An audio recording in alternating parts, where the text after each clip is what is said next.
Como fan de los cómics en general y sobre todo de personajes tan icónicos como Superman y Batman, estaba realmente por demás decir que estaba, como muchos otros, esperando con ansias ver Justice League, la película que prometía reunir y levantar el universo cinemático de DC y mostrarnos cosas que nunca habíamos visto de estos personajes en el cine. Más allá de si cumplió o no, de si entretuvo o no, de si ganó el suficiente dinero o no, o si es una buena o mala película, lo cual no la considero una película mala, aunque tampoco la considero tal vez la mejor del universo DC, pero es una película buena, a mí me gustó. De hecho, debo confesar que cuando fui a verla en la premiere, salí de la función e inmediatamente entré a la siguiente función que había disponible para volverla a ver. Así de tanto disfruté esa película porque es una película que estuve esperando durante toda mi vida. Ahora, tampoco voy a decir que fue perfecta, ni voy a ser un fanboy y cegarme a los errores que son evidentes de la película, ni estoy aquí para compararla con una película de Marvel.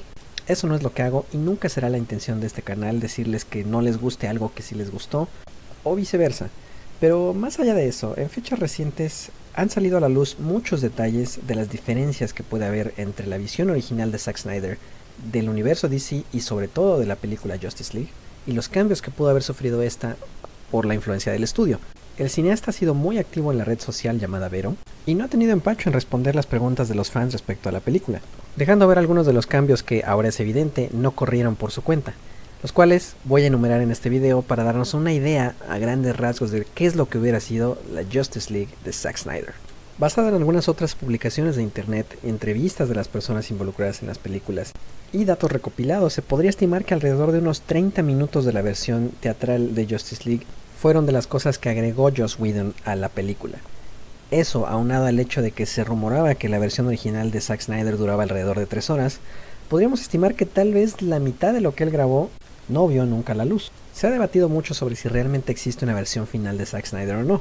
De acuerdo a lo que dijo el artista de storyboards Jay Olivia y el actor que interpretó a Cyborg, Ray Fisher, Snyder alcanzó a grabar el 100% de las imágenes para completar su película, o sea que, en esencia, debe haber una versión final de Zack Snyder.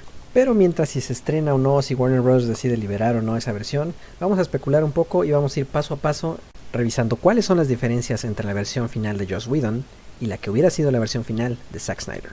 Para empezar, el primer detalle a considerar es que la música de la película fue cambiada meses antes de su estreno. Junkie XL, quien fue el artista encargado de hacer la música de Man of Steel y Batman vs. Superman junto con Hans Zimmer, fue intempestivamente sustituido con Danny Elfman, quien, debemos decir, hizo un buen trabajo, pero está muy alejado del estilo original de Junkie XL y Hans Zimmer, ya que se caracteriza más por la influencia de música electrónica y de tambores, a diferencia del estilo más tradicional y clásico de Danny Elfman, quien, debemos decir que a su favor, utilizó la música original de Superman y de Batman para algunas de las secuencias de la película.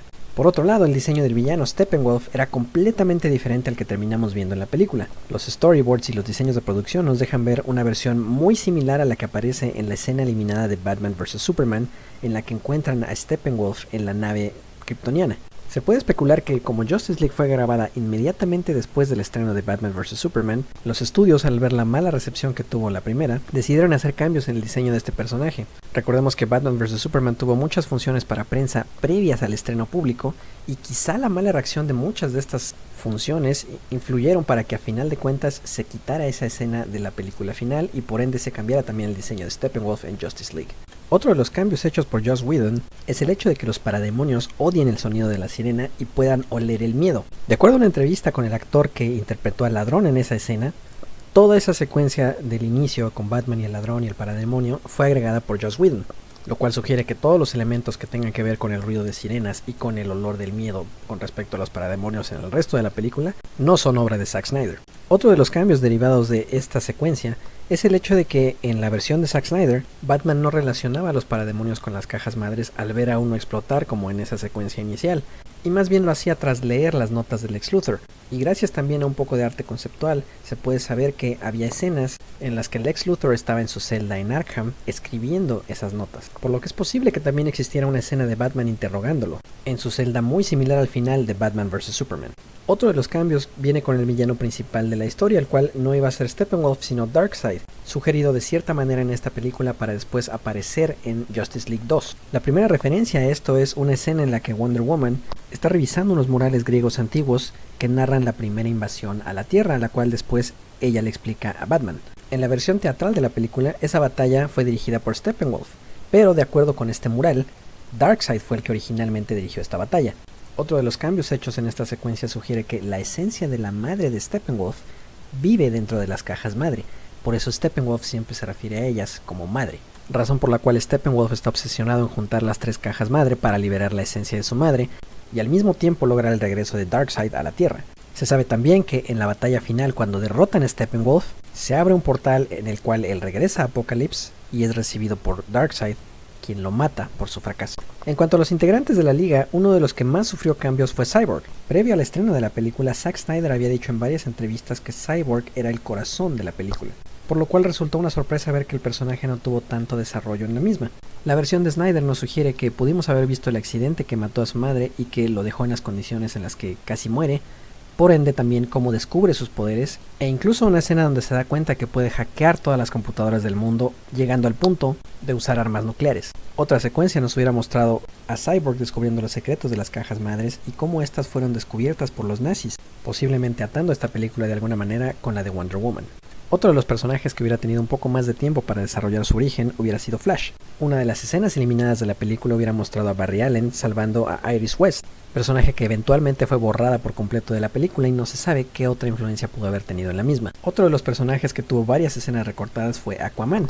Originalmente, no es Mera la que le explica todo sobre las cajas madre al atlanteano, es el personaje de William Dafoe, Vulko, quien fue completamente borrado de la película también, y es después de esta explicación cuando aparece Mera en tierra, no bajo el agua, para pedirle su ayuda.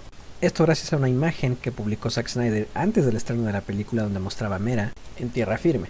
Otra de las imágenes que reveló Zack Snyder hace poco fue la de la liga en la tumba de Superman, lo cual sugiere que la escena de Flash y Cyborg cavando para sacar el féretro fue agregada por Joss Whedon, no por Zack Snyder. Pero sin duda el cambio más grande hecho a la trama general de Zack Snyder fue el cortar sus planes para seguir con la secuencia Nightmare que ya habíamos visto en Batman vs. Superman. La escena que vimos en esa película de Batman en una ciudad desértica apocalíptica, tratando de conseguir kriptonita para vencer a un Superman malvado y dictador, que eventualmente lo mata, hubiera sido más desarrollada aún en esta película. Sobra decir que esa escena, para muchos, fue una de las más confusas de Batman vs. Superman. Sin embargo, tenía un motivo. Zack Snyder tenía planeado una secuencia de 5 películas girando alrededor de esa trama y en la que eventualmente hubiéramos visto ese futuro distópico en el que Lois Lane es asesinada y Superman se vuelve loco y es controlado por Darkseid, a quien ayuda a conquistar la Tierra, derivando en la secuencia en la que Flash viaja al pasado para advertirle a Batman sobre este futuro. Lo que hubiéramos visto en Justice League, de acuerdo a algunos storyboards, es que en el momento en el que Cyborg se conecta con la nave kryptoniana y hubiera tenido una visión de este futuro apocalíptico en el que hubiera visto el Salón de la Justicia en ruinas, el símbolo de Omega grabado en el suelo cerca de la bahía de Gótica, y a Darkseid usando las cajas madre para alterar el planeta. Algunos otros de los cambios hechos por Joss Whedon en la película fueron al hacer pasar a uno de los hangares de Industrias Wayne, que es donde originalmente se encontraba la nave que utiliza Batman, como parte de la Baticueva. Este fue uno de los sutiles cambios de locación, al igual que el hecho de que en la versión de Zack Snyder, en algún momento antes de revivir a Superman, la Liga pasa un poco de tiempo en Star Labs con el padre de Cyborg, y es presumiblemente él quien les explica cómo usó la caja madre para darle vida a su hijo, que les sugiere que se puede hacer lo mismo para revivir a Superman. Por otro lado, el rol de Martha Kent y de Lois Lane en esta película era francamente menor. Toda la escena de ambas platicando en las oficinas del diario fue escena de Joss Whedon, no estaba incluida en la versión final de Zack Snyder. Otra de las secuencias en las que fue muy evidente el cambio fue en la resurrección de Superman. Y es que tras usar mucho a las fuerzas militares en Batman vs. Superman y Man of Steel, en Justice League el ejército prácticamente no apareció. Pero de acuerdo a varios storyboards e incluso algunas imágenes de los trailers, se puede saber que la secuencia en la que Superman vuelve a la vida fue alterada y que en ella los militares hacían acto de presencia y eran también atacados por Superman. El actor que interpretó a Jimmy Olsen en las películas de Christopher Reeve iba a hacer una aparición cameo en esta secuencia e incluso hay imágenes de él siendo salvado por Cyborg cuando un tanque salió volando y lo iba a aplastar. Se sabe también que este actor iba a interpretar el chofer de Lois Lane que le fue asignado para protegerla tras los eventos de Batman vs. Superman, y que la propia Luisa no fue llevada al lugar por Alfred, sino que iba pasando casualmente por ahí cuando Superman revivió. Como es bien sabido, el regreso de Superman en los cómics implicaba el traje negro, y uno de los cambios más conocidos hechos a la película, presumiblemente para ahorrar tiempo, fue eliminar toda esa secuencia en la que Superman regresa a su nave kryptoniana en busca de un traje y entre los que aparecen está por supuesto el traje negro. Aunado a esto, la secuencia que asemeja su primer vuelo en Man of Steel es también retirada de esta película, y la escena que muchos vimos en los trailers donde él llega buscando a Bruce Wayne en la mansión y se encuentra con Alfred. El tercer acto de la película o la batalla final tuvo también cambios significativos. Cuando un fan le preguntó a Zack Snyder en la red social Vero sobre la familia rusa al final de la película, el cineasta respondió que simplemente no sabía de qué le estaban hablando. Por ende, la secuencia en la que Flash salva a la familia rusa y Superman un edificio con personas no aparecía en la versión de Snyder, aunque la verdad esa escena sí me gustó y me dio risa. Pero uno de los cambios significativos fue el papel de Batman en la pelea final. Recordemos que en Batman vs. Superman no hace gran cosa en la pelea contra Doomsday. Aquí se pretendía corregir un poco eso y hay información de que en algún momento de la pelea Batman toma el control de una especie de torreta o cañón alienígena, con el cual es de gran ayuda contra el ejército de parademonios, cosa que no pasó en la versión de Joss Whedon. Aunado a esto, el momento en el que Superman llega al campo de batalla y todos los personajes sonríen, entre ellos Batman suelta una infame sonrisa de emoción como de niño, no pasaba así en la versión de Zack Snyder. La derrota de Steppenwolf también fue un elemento que sufrió cambios, pues aquí es gracias al olor al miedo, lo cual ya habíamos establecido no existía en la versión de Snyder. Se rumora que el papel de Superman en esta batalla fue mucho más brutal en la versión de Zack Snyder y se trató de reducir un poco más para hacerlo más apropiado para el público familiar. Y por último, la secuencia final tras derrotar a Steppenwolf y que todo volvió a la normalidad, originalmente no era narrada por Lois Lane. Originalmente, el padre de Cyborg muere durante algún momento de la película, y es en su voz en la que escuchamos toda esta narración final de la película. Esto aunado claro a muchos detalles estéticos, por ejemplo el cambio del color del cielo en la batalla final, que en la versión de Snyder era azul y en la versión de Joss Whedon termina siendo rojizo, o la omisión de algunas otras escenas como cuando Alfred conoce a la Liga de la Justicia, que llegan todos a la Baticueva. Pero a grandes rasgos podemos ver la diferencia fundamental entre la versión de Zack Snyder y la versión de Joss Whedon, cosa con la que no estoy enteramente de acuerdo. No estoy tampoco en contra del producto final porque disfruté la película y es difícil saber si hubiéramos tenido la versión original de Zack Snyder, qué hubiera pasado, si hubiera sido un fracaso, si hubiera sido un éxito, si hubiera sido criticada, si hubiera sido bien recibida. Ha habido una tendencia reciente a idealizar la versión final de Zack Snyder y no estoy en contra del todo, pero tampoco estoy a favor. Me gustaría verla, pero a final de cuentas yo disfruté mucho la película y no sé qué opinan ustedes. Como siempre, la mejor opinión es la de ustedes.